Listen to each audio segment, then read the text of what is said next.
Hi, my name is Lena Wiśniewska, and I'm a 16-year-old student at Batory High School. So in my talk, I'd like to sort of explain and exemplify the link between growing old and living in the technology-ruled 21st century. And I'll try to propose how we can deal with the downsides of both of these simultaneously. So I'll begin with explaining to you why I chose this subject, and then introducing you to the concepts of aging and aging in the social or in the psychological sense. And later we'll sort of build on this to talk about what social or psychological aging has in common with the issues that the majority of us have due to constant exposure to social media or to technology in general. And lastly, how we can fight this in the hope of producing more content and better functioning societies. So the first time that I realized that I was growing old was just recently. And as I've already mentioned, I turned 16 last spring. I was spending some time with some children who were a couple of years old, and naturally, as I watched them, I compared their games and their toys to things that I remember from my childhood. So they flew drones while wearing those virtual reality goggles over the garden, and what may seem a little more natural now, they had smartphones with them at all times. And of course, this enormous role of technology is not common for all children, since, as we know, it's quite expensive, and there are also just some parents who try to limit their children's access to it. But what we do have to admit is that it's playing an increasingly large role in all our lives. Hence, it's also transforming the experiences of our children. So additionally, these kids are growing up into a world with a completely different political arena than the one 16 or so years ago, and with different issues looming over humanity, such as climate change. So these boys actually have fallen prey, or benefited, from trends such as vegetarianism, which I personally consider to be rather positive, but at their age, I barely knew something like this existed and never really gave it much thought. As another example, up until the age of 11 or so, I was convinced that smog was actually just the delightful smell of Polish mountains in the winter. That's true. So all in all, making these observations, I neared a realization. These children were of a different generation than me. And as this dawned on me, I felt old. I felt out of date and out of the loop. Out. And it wasn't a good feeling. So I think that this is actually pretty common for all of us at some point. Haven't you ever felt, for another example, that despite your large number of Facebook friends, as was mentioned beforehand, you don't exactly feel like you belong? So this is a major issue of modern times because, continuing with this example, our relationships have suddenly changed so drastically that we're having trouble adapting. And in this case, actually, it could be life-threatening. Because in a study conducted by Brigham Young University on over 3.4 million participants, they found that loneliness can increase premature death risk by 26%. Sorry. Okay, so back to my little anecdote. What I was experiencing was a pretty obvious effect of aging. It's not the first time that I was witness to generational gaps, but it was the first time that I felt I was the old one, living in a world that I was bound to lose grip of. So let's just take a moment to ask ourselves, what is aging? Well, the term entails the transformations that happen with maturation, and this is just a definition that is commonly used in psychology. And in my talk, I'd like to refer to aging in the social or in the psychological sense. And again, these terms are pretty self-evident. It's the transformations that happen with age with which a need for adjustment occurs. So there are some theories that sort of model the rate of these transformations. For example, Dr. William Clem published an article in Psychology Today about 10 ways to slow down psychological aging. And this is very important, that its rate can be changed.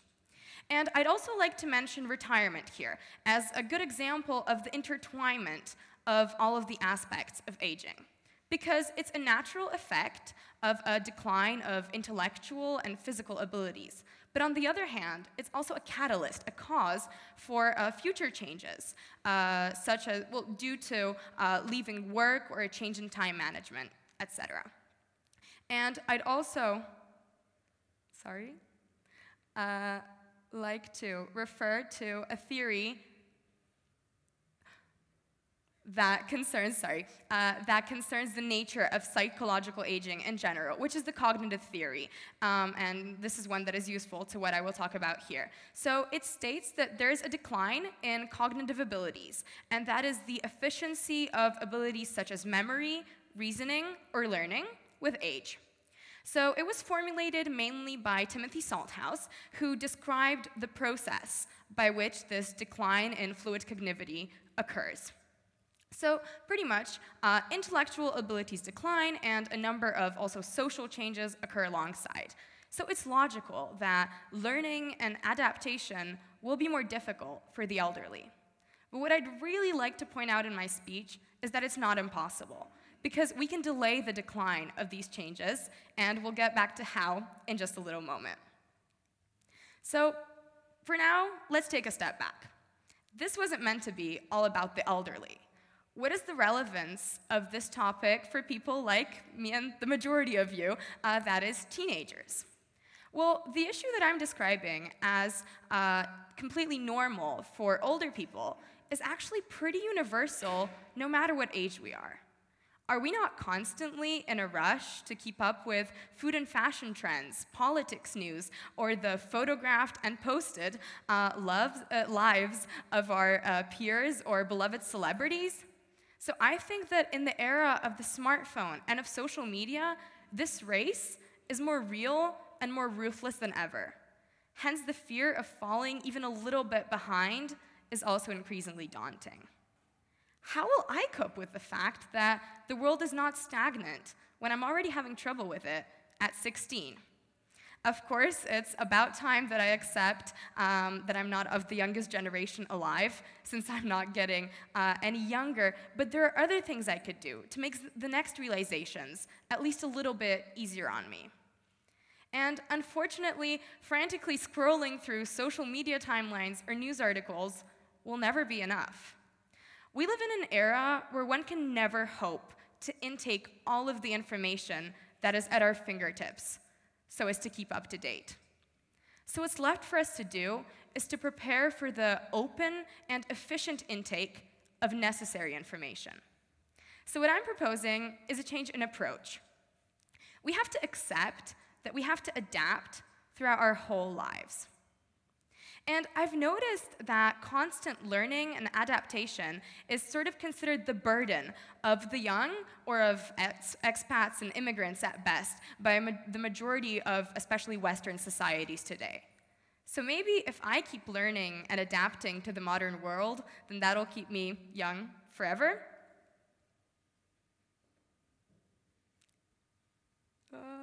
Okay, so the concept that I'm describing could also just be generalized to open-mindedness. And through years spent at an international school and in an expat community, the importance of this characteristic has been deeply ingrained into my mind, because it's crucial to life in dynamic and in diverse surroundings. But what does it really entail? Well, open-mindedness is receptiveness to new ideas.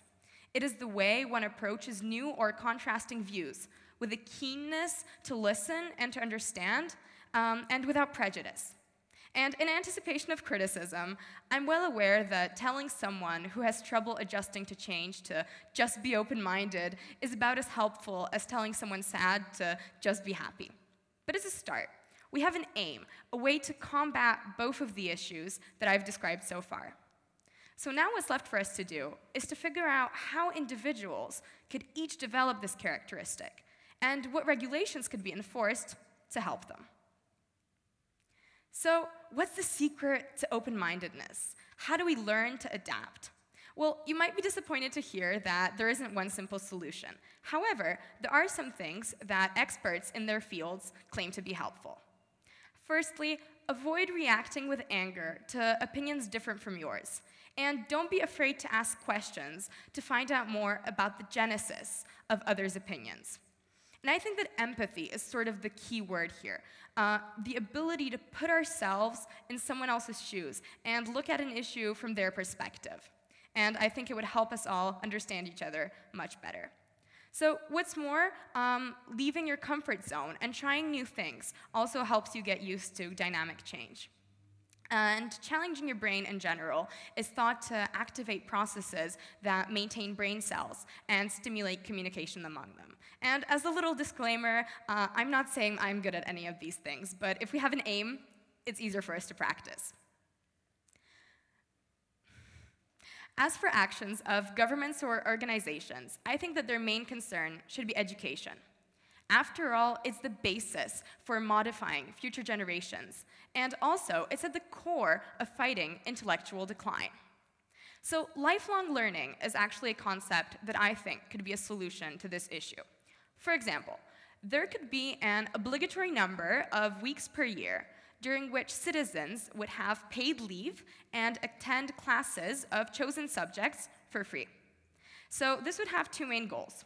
The first being that keeping aging people up to date in, at the very least, their fields of interest. And the second, the more universal, and that is sending a message that we should be learning throughout our whole lives, and not just until graduating high school. So I'm well aware that this would be very costly, and therefore difficult or even impossible for many countries, which is why I've also found some organizations or companies who have started providing programs similar to this for people who work for them, such as Newsella or Booking.com. And as much as this is far from ideal, I think that it shows a need, an interest, and a future for such projects. And aside from governments or organizations, I think that it's crucial for public personas to stray from hate speech or promoting unjustified fear of minorities solely for personal gain. Because by blaming failures on relatively unknown groups, we create a society that is prone to stereotypical thinking, to xenophobia, afraid of the new and unknown, and thus biased towards change. So a change in approach will help us grasp new ideas more quickly. If an older person is encouraged to approach new technology keenly and is used to having to learn new things on the regular, despite their age, they might not feel out of place in a society that is increasingly dominated by such technologies. And actually, this approach can help all of us in different life situations, be it losing a loved one, changing jobs, or moving. And whole societies could benefit from their members being more adaptable and open-minded, because democracy works best when citizens understand their country and its surroundings. So when law concerns issues such as technology, voters need to have some idea of the question at hand. When it concerns animal rights, they need to have access to up-to-date scientific information about, say, the functioning of animals' brains. And after that, they're free to come to any conclusion they like, but it's crucial for them to have access to this up-to-date information. So we know that this is an issue that, to some extent, concerns all of us. And yet some may say that it isn't pressing or necessary for survival and would only be the basis of some minor improvements. And up to now, they might have been right. Generation upon generation of elderly people have lived their final years, often quite contently, but without feeling like they fully understand the world they live in. However, not for long. The world is changing more dynamically than ever before due to processes such as globalization or widespread usage of technology. And with it, the job market is bound to develop too. So we are said to be the first generation who will have to change not workplace, but job type multiple times in our lifetime. We can't afford intellectual stagnation. For us, adaptation is a necessity. So For a little summary of the speech, the process of aging entails a decline of cognitive abilities, which means that older people have trouble adjusting to novelty.